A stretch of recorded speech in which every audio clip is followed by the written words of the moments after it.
Silakan duduk Ibu Bapak Saudara semuanya, selamat pagi semuanya. Mari kita buka Alkitab kita sama-sama, Lukas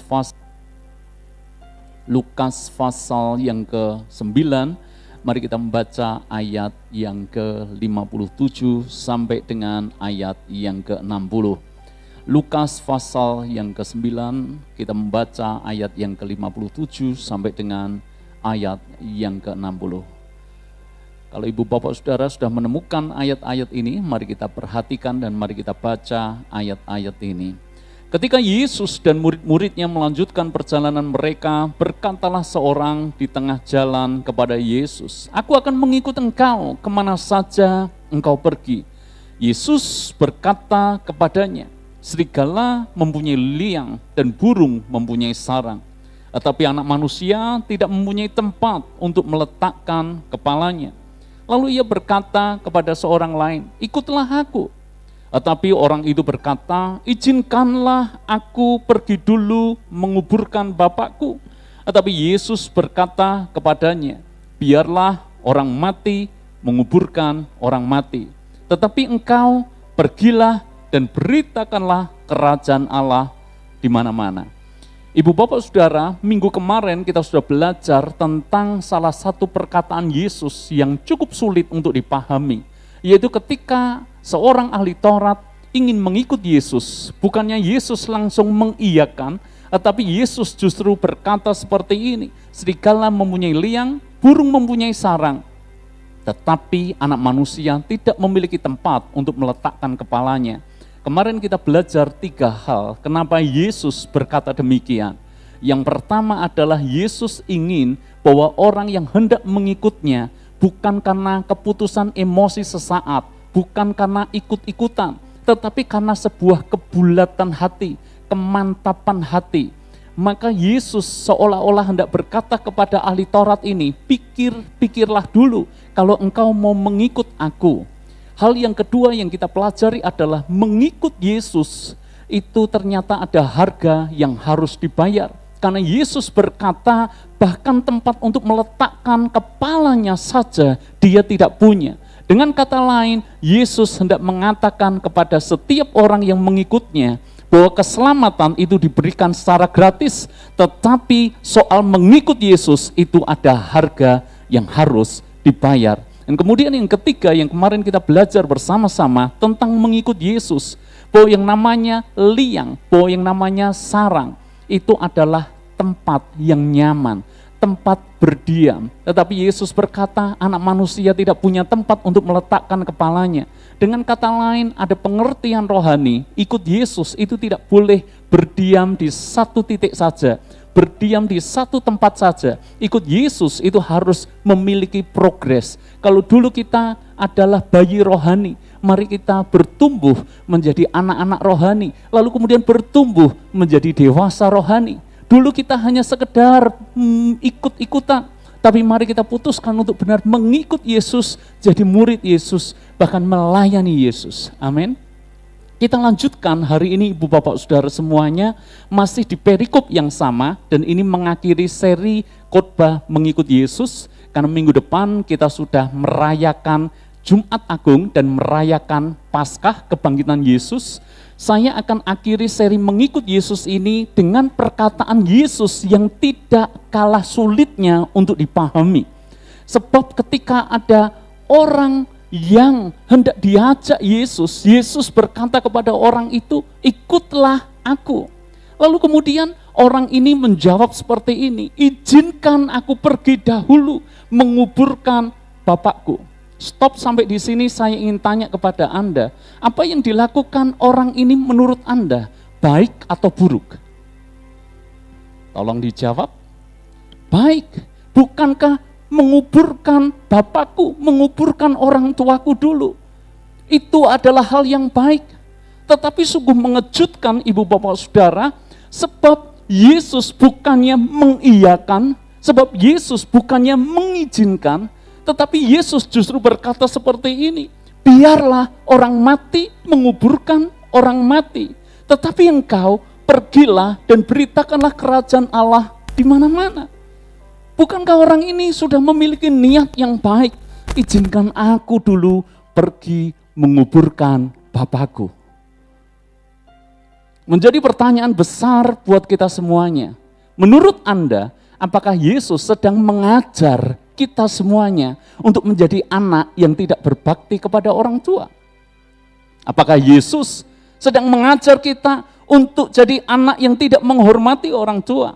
Menurut Anda, apakah ayat ini hendak mengajar kita sebagai anak untuk tidak berbakti? Kalau orang Tionghoa berkata, putau, anak kurang ajar, anak tidak hormat. Apakah Yesus hendak mengajar kita untuk tidak peduli dengan orang tua? Kalau tidak demikian, kenapa Yesus tidak langsung mengizinkan tetapi malah berkata, biarlah orang mati menguburkan orang mati? Tambah pusing lagi, maksudnya apa?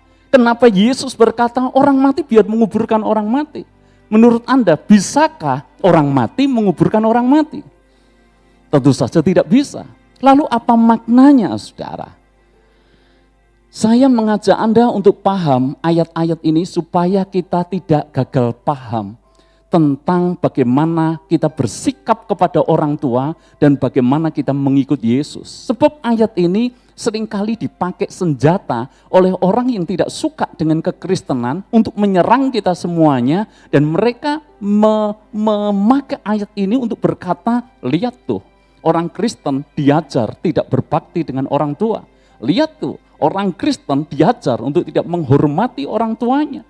Mana ada orang minta izin menguburkan bapaknya dulu? Tidak boleh. Malah dibilang biarlah orang mati menguburkan orang mati. Saya ingin Anda menaruh perhatian besar kepada firman Tuhan pada pagi hari ini supaya kita bisa menangkap apa makna daripada ucapan Yesus itu. Yang pertama, garis bawahi ini poin penting. Yang pertama adalah kita harus lihat dulu sikap Yesus tentang orang tua. Bagaimana Yesus bersikap kepada orang tuanya. Supaya kita bisa mengerti bahwa yang dimaksud Yesus itu seperti apa. Kalau Anda ingin melihat konsep seseorang, Anda lihat dulu di dalam kesehariannya. Maka nanti Anda tidak salah paham ketika Yesus berkata, biarlah orang mati mengubur orang mati. Hal pertama ini saya ingin sampaikan kepada saudara, bahwa Yesus adalah orang yang sangat menghormati orang tuanya. Saya cuplikan beberapa ayat. Mungkin kita tidak usah baca karena ada beberapa ayat yang cukup banyak. Tapi satu kali saudara, ada orang itu mencoba berdalih, beralasan seperti ini kepada Yesus. Aku tidak bisa memberikan apa yang ada padaku untuk orang tuaku. Karena apa yang ada padaku sudah aku persembahkan ke rumah Tuhan. Satu kali ada orang berkata kepada Yesus, aku tidak bisa memelihara orang tuaku. Karena apa yang aku punya sudah aku persembahkan ke rumah Tuhan. Dan apa komentar Yesus? Apakah Yesus berkata, engkau orang yang luar biasa, sebab engkau mendahulukan Tuhan, engkau mendahulukan kerajaan Allah dibandingkan dengan bahkan orang tuamu sendiri. Anda pernah mendengar ayat itu? Yesus tidak mengiyakan akan hal itu. Yesus justru menegur orang ini. Engkau tidak bisa beralasan, engkau sudah mempersembahkan apa yang ada padamu untuk rumah Tuhan dan engkau menelantarkan ayah ibumu. Yesus menegur orang ini dengan keras. Jadi kita ngerti sikap Yesus adalah hormati orang tuamu, hormati ayah ibumu. Lalu kemudian ada orang yang datang kepada Yesus, apa yang harus kuperbuat dalam hidup ini? Yesus mengutip banyak perintah Tuhan dan salah satunya Yesus berkata, hormatilah ayahmu dan ibumu. Bisa nangkap ibu bapak saudara semuanya. Yesus sama sekali tidak bermaksud mengajar kita kurang ajar dan tidak hormat kepada orang tua.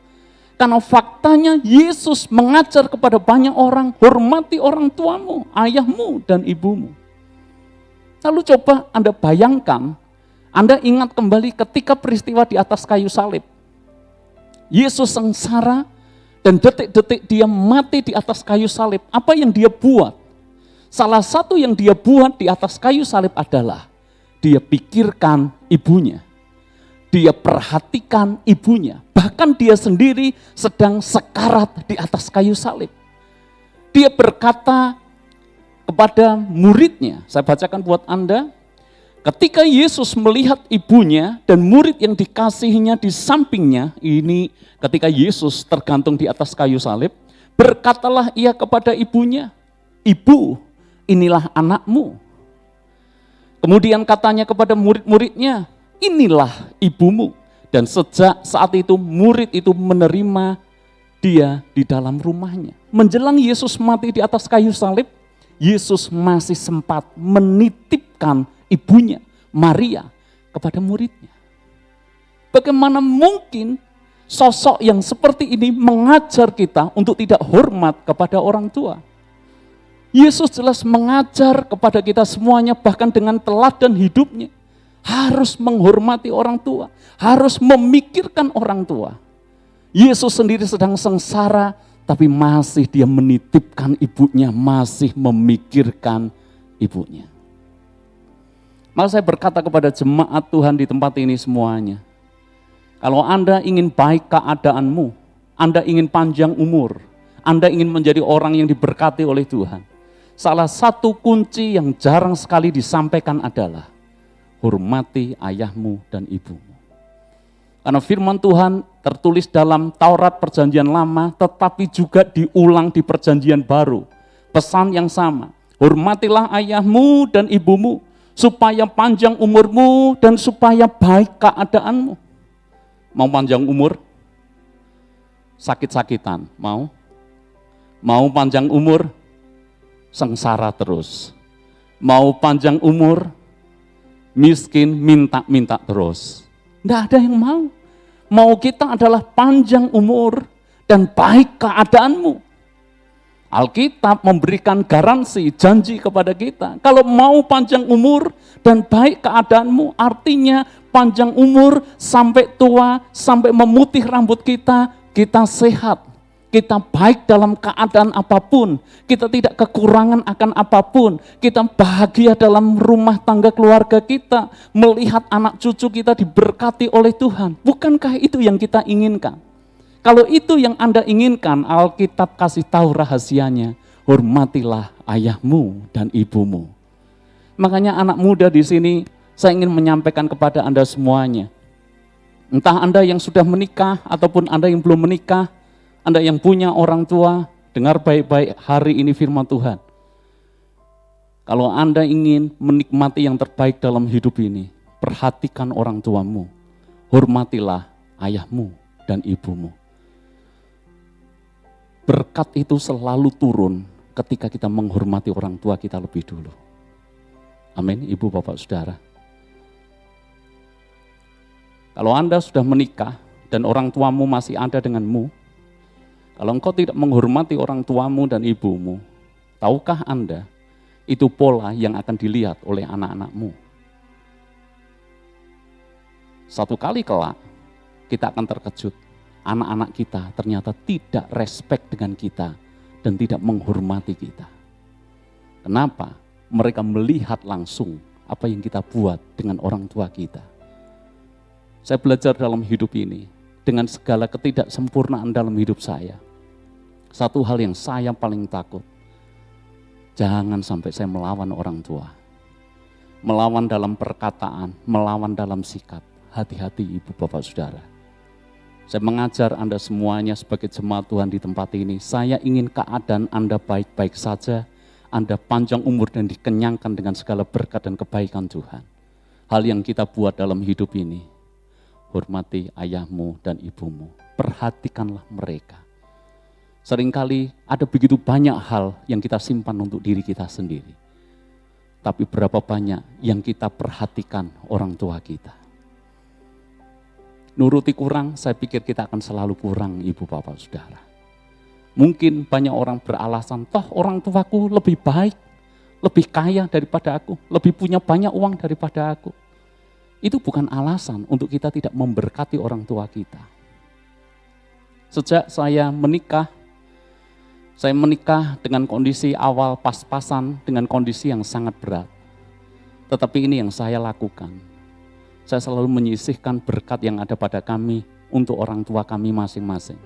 Saya berkati orang tua saya, dan saya berkati juga mertua saya. Dan kami lakukan bersama-sama ibu bapak saudara. Saya belajar terus menghormati orang tua. Apa yang bisa saya lakukan untuk orang tua? Percayalah, apa yang Anda lakukan tidak pernah sia-sia. Minimal Anda sedang mengajar anak Anda satu kali kelak akan menghormati Anda. Amin. Hal yang pertama ini menunjukkan kepada kita semuanya, Yesus jelas menghormati orang tuanya. Lalu kalau Yesus menghormati orang tuanya, apa maksud Yesus ketika ada orang berkata, izinkan aku dulu menguburkan Bapakku? Yesus menjawabnya, biarlah orang mati menguburkan orang mati. Maksudnya apa? Ibu bapak saudara semuanya, kalau kita bukan orang Israel, kalau Anda bukan orang Yahudi, kita bisa bingung dan bisa salah paham dengan maksud kalimat-kalimat ini.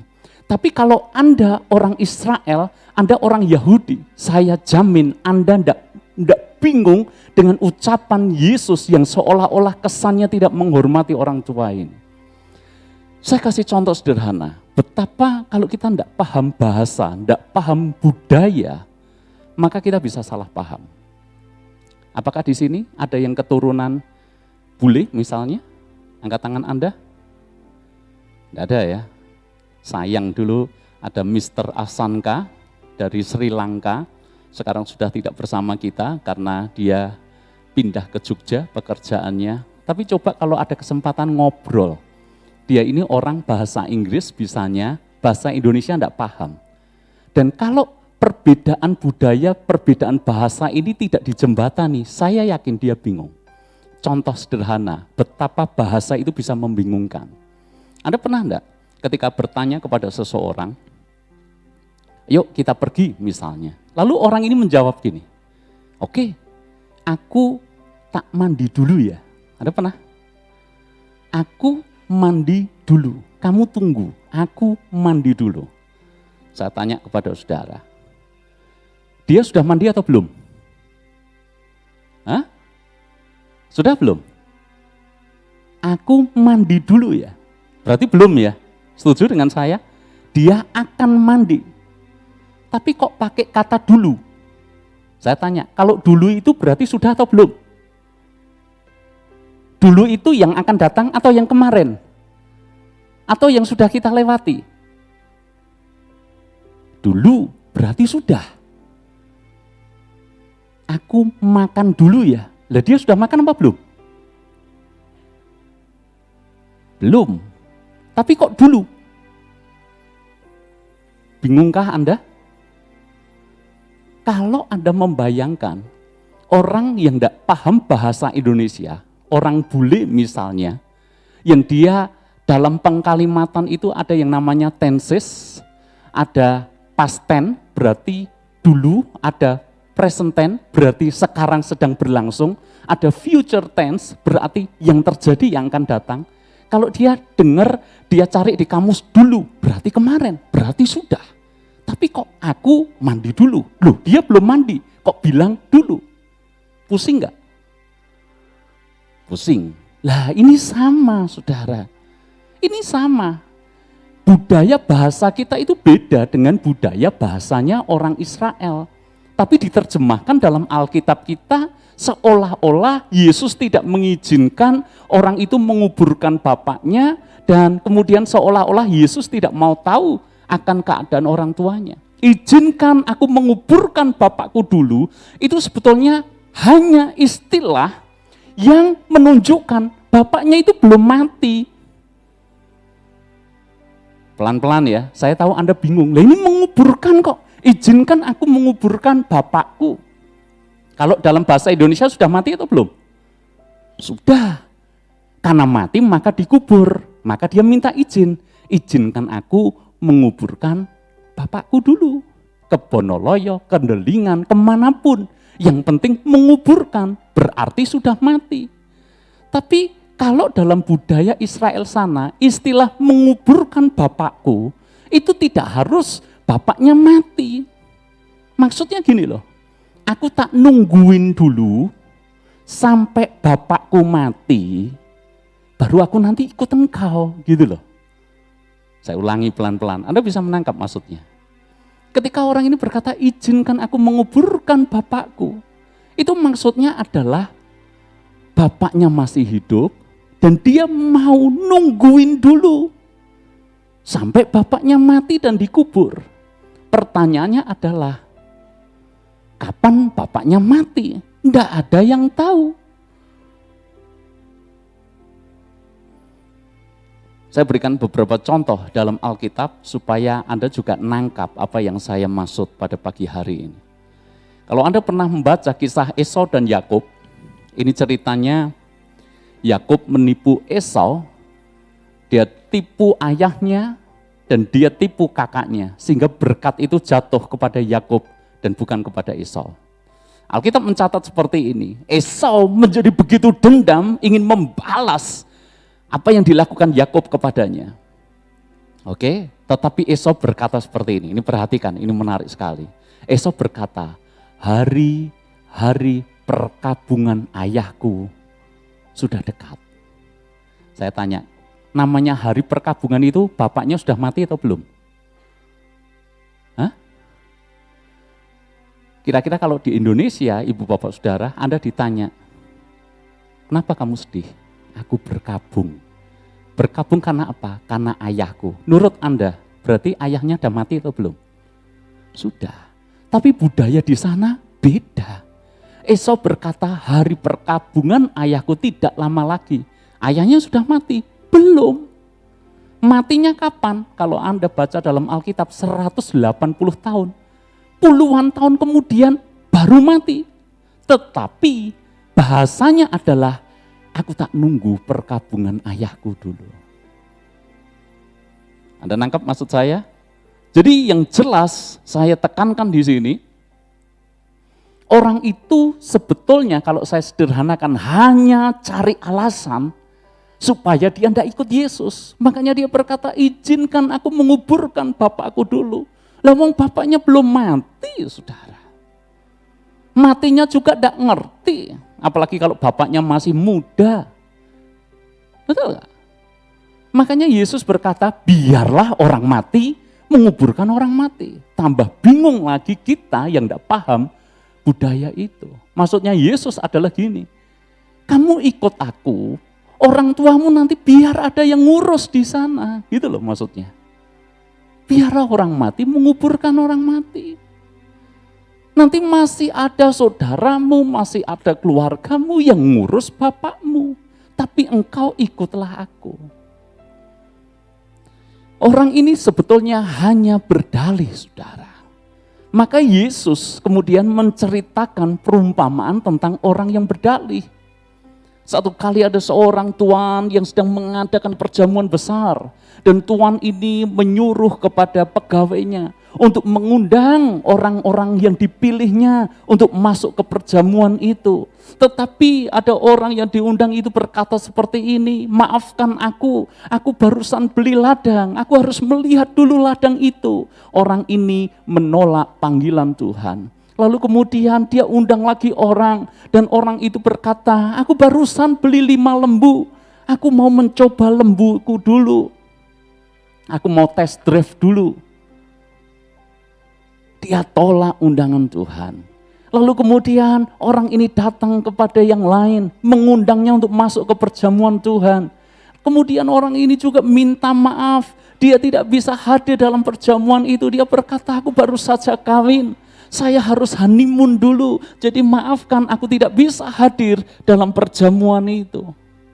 Orang ini adalah orang yang suka berdalih, orang yang suka buat alasan. Makanya Yesus berkata, biarlah orang mati menguburkan orang mati. Yesus memanggil Anda, Yesus memanggil saya untuk kita mengikut Dia. Begitu banyak orang punya dalih untuk tidak mengikut Yesus. Anak muda, Anda dipanggil, Anda dipilih untuk ikut Yesus. Banyak orang berkata, aku masih muda, masaku masih panjang, nanti-nanti saja kalau aku sudah menjadi tua. Dan ketika dia sudah beranjak menjadi tua, dia masih saja punya alasan. Aku baru saja menikah dan aku sibuk untuk meniti karir. Dan karirnya ketika mulai naik, kapan datang kepada Tuhan? Dia berkata, sekarang pekerjaanku sedang berkembang. Aku tidak ada waktu untuk itu. Aku mau ngurus pekerjaanku dulu. Nanti kalau anakku sudah besar, kalau pekerjaanku sudah bisa aku tinggal. Kalau nanti aku sudah punya banyak waktu luang, aku nanti baru ikut Engkau Tuhan. Aku baru nanti akan melayani Engkau. Itu mirip dengan orang-orang yang berdalih dalam perumpamaan Tuhan Yesus itu. Maka jangan pernah kaget bahwa orang-orang yang menolak dengan alasan apapun, dia tidak layak untuk masuk kerajaan Allah. Hari ini kalau engkau mendengar panggilannya untuk mengikut dia, Yesus berkata, aku berdiri di depan pintu, aku mengetuk pintu hatimu. Barang siapa orang membukakan pintu hatinya, aku akan masuk dan tinggal bersama-sama dengan dia. Jangan berdalih, jangan pakai banyak alasan. Ikut Yesus, ikutlah Yesus. Amin, Ibu Bapak Saudara. Karena kesempatan seringkali tidak datang berkali-kali. Kalaupun datang, ada kesempatan lagi, tidak sama persis dengan momen ketika kali pertama Yesus memanggil kita. Jangan pernah menunda akan panggilan Tuhan. Makanya kita pernah mendengar sebuah pepatah berkata, kapan waktu terbaik untuk menanam pohon jati misalnya. Waktu terbaik untuk menanam pohon jati adalah 50 tahun yang lalu.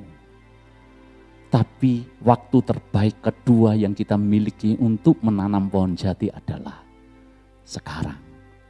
Karena waktu terus berjalan, maka ketika waktu terus berjalan, kita tidak akan pernah sesali keputusan yang kita buat hari ini. Amin. Maksud yang kedua dari jawaban Yesus atau perkataan Yesus adalah seperti ini. Menghormati orang tua itu penting, tetapi menghormati Tuhan, Raja di atas segala Raja, Tuhan di atas segala Tuhan, itu jauh lebih penting. Saya ulangi lagi supaya Anda tidak salah paham. Bangsa Yahudi adalah bangsa yang sangat menghormati orang tua. Kalau Anda pelajari budaya Yahudi, bahkan sampai sekarang, mereka sangat hormat kepada orang tua. Karena salah satu ketetapan Taurat mereka adalah hormati ayahmu dan ibumu. Kalau ada orang Yahudi menelantarkan orang tua, saudara, maka akan ada sanksi sosial buat mereka. Jadi orang Yahudi adalah bangsa yang sangat menghormati orang tua. Tetapi saudara, maksud dari perkataan Yesus adalah seperti ini. Menghormati orang tua itu penting. Tetapi mengikut Yesus, mengikut Tuhan, mendahulukan Tuhan, itu jauh lebih penting. Ini bicara soal bagaimana kita memprioritaskan hidup kita, menjadikan Tuhan sebagai prioritas yang terutama dalam hidup kita. Orang tua dan kekayaan, mana yang lebih penting? Orang tua. Orang tua dan kesenangan, mana yang lebih penting? Orang tua. Bagi masyarakat Yahudi kalau ditanya orang tua dan materi, mana yang lebih penting? Orang tua. Tapi Yesus mengajar kita semuanya, di atas yang penting, Tuhanlah yang terpenting. Kalau dibandingkan dengan orang tua saja penting orang tua daripada kekayaan, seharusnya jangan sampai kekayaan menghalangi kita untuk mengikut Yesus. Kalau orang tua dibandingkan dengan kesenangan, hobi, penting orang tua, tidak seharusnya kesenangan dan hobi kita menghalangi kita untuk mengikut Yesus dan melayani Yesus. Kalau orang tua lebih penting dari apapun yang ada pada kita, maka ikut Yesus mestinya Yesus lebih penting dari apapun yang ada pada kita. Pertanyaan yang kita perlu renungkan untuk mengakhiri firman Tuhan pada pagi hari ini adalah, seberapa penting Yesus di dalam hidupmu?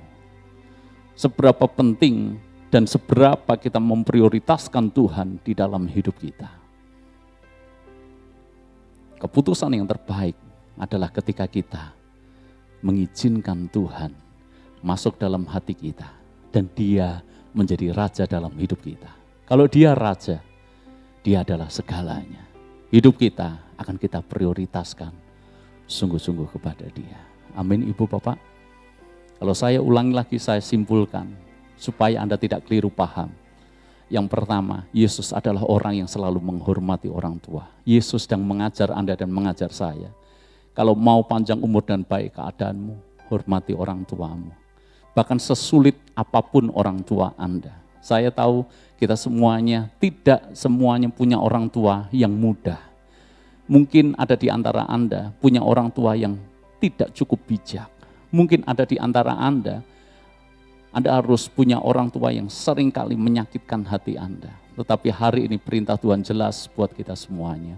Hormati ayah ibumu dan seperti apapun keadaan mereka. Hormati dan anggaplah, tempatkanlah mereka menjadi bagian yang penting. Hal yang kedua adalah jangan pernah kita memakai dalih alasan apapun untuk kita tidak mengikut Dia dan melayani Dia. Dan yang ketiga atau yang terakhir, Yesus harus menjadi prioritas terutama dalam hidup kita. Tuhan berkati kita semuanya. Mari kita akan